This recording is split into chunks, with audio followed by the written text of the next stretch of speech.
मग एवढं रोहित पवारचं काम मनावर घेतात मला कळत नाही.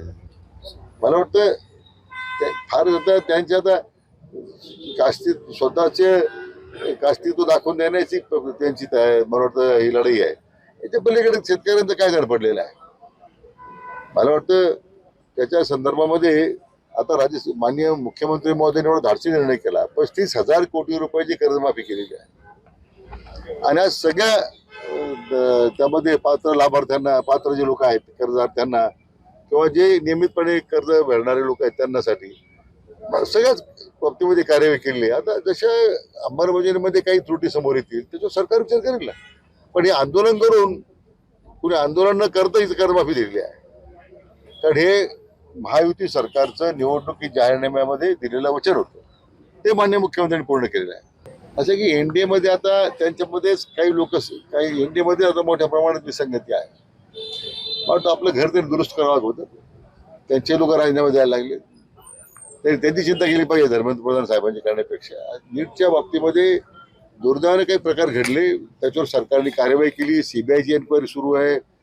दुर्दैवाने आपल्याच राज्यातले काही लोक सापडले, मोठे मोठे क्लासधारक. मी जी मागणी करत होतो की हे क्लासवाल्यांच्यावर बंदी घाला, निर्बंध घाला, नियमावली तयार करा, तर माझ्यावर टीका झाली. जसे नीटचे पेपर फुटले सगळ्यांचे तोंड बंद झाले. असे की गरीब माणसाचं जे काही तिथं शोषण होतं कोचिंग क्लासच्या फीच्या माध्यमातून, आणि मग 100% यशाची खात्री, मग ते मोठे मोठे फ्लेक्स बोर्ड छापून आणायचे, वर्तमानपत्रामध्ये जाहिरात छापून आणायच्या. आज हे सगळ्यांचं आता पितळ उघडं पडलेलं आहे. धर्मेंद्र प्रधान थोडं सांगितलं की महाराष्ट्रात जाऊन तुम्ही लातूरला क्लासेस सुरू करा, संभाजीनगर क्लासेस सुरू करा. एक राज्य केंद्राची व्यवस्था होती त्यांनी अतिशय व्यवस्थितपणे राबवलेली आहे. त्याच्यामध्ये ज्यांनी भ्रष्टाचार केलेला आहे, मला वाटतं त्याच्यावर आता सीबीआय कारवाई करतात. आदरणीय अण्णा हजारेंची भेट घेतलेली आहे, त्यांचं समाधान झालेलं आहे. स्थलांतराचा मुद्दा आहे, स्थलांतर होणारच आहे. त्याच्यामध्ये तात्पुरत्या स्वरूपामध्ये क्लास 3 क्लास 4च्या लोकांचा विषय होता की त्यांना काही दिवसाची सवलत पाहिजे होती, आम्ही दिली त्यांना. काल त्यांनी प्रतिक्रिया दिली, याला नागरिकांनी जसं कर्मचाऱ्यांनी यांनी खासदार लंके यांनी विरोध केलाय तसं नागरिकांनी रस्त्यावर उतरवा अशी त्यांनी आता मागणी केली. कोणी? अण्णा हजारेंनी. नाही, मला माहित आहे, मी काय ऐकलं नाही ते, परंतु याच्यामध्ये विरोध असं कारणच नाही. आज भंडारदरा कुठे आहे आणि त्याचं कारण नगरला ठेवणं किती संयुक्त काय. मला हेच तुम्हाला विचारायचं आहे की धरण कुठे आणि कार्यालय कुठे. काही 70-80 वर्षापूर्वी एक व्यवस्था नव्हती, ग्रामीण भागात महाविद्यालय नव्हती, शिकण्याच्या व्यवस्था सगळे निर्माण झालेत ना. आता मुळा धरण कुठे आहे? राहुरी तालुक्यात. त्याचं कार्यक्षेत्र कोणतं आहे? राहुरी नेवासा. ते राहुरीला काय आलं अडचण काय. जसं सगळ्याच बाबतीमध्ये, कारण शेवटी हे निर्णय करताना थोडी अडचण होणार लोकांची. आम्ही त्याही कर्मचाऱ्यांची अडचण समजून घेऊन त्यांना निश्चितपणे त्याचा मार्ग काढू आपण.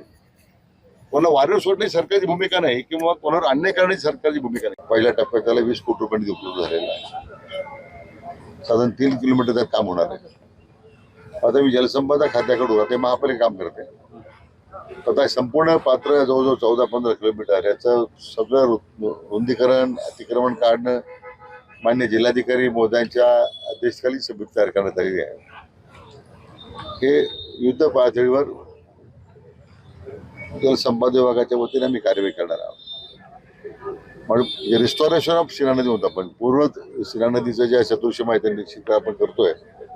मग आम्ही जे भारतीय जनता पक्ष, राष्ट्रवादी युतीमुळे आम्ही जे महापालिकेत लोकांना आश्वासन दिलं की या महापालिकेत या नदीचं सौंदर्यीकरण करणं, याचं मग आवश्यक त्या ठिकाणी एक चांगलं पब्लिक स्पेसेस तयार करणं, हे कामाला आता मी सुरुवात केलेली आहे. पहिलाही 20 कोटी निधी दिला होता, आता नवीन दिला 20 कोटी परत. नाही, आता नव्यानं महापालिकेला मिळत आपत्ती व्यवस्थापनामधून आता जलसंपदा खातं स्वतः निधी उपलब्ध करून हे काम पूर्ण करेल.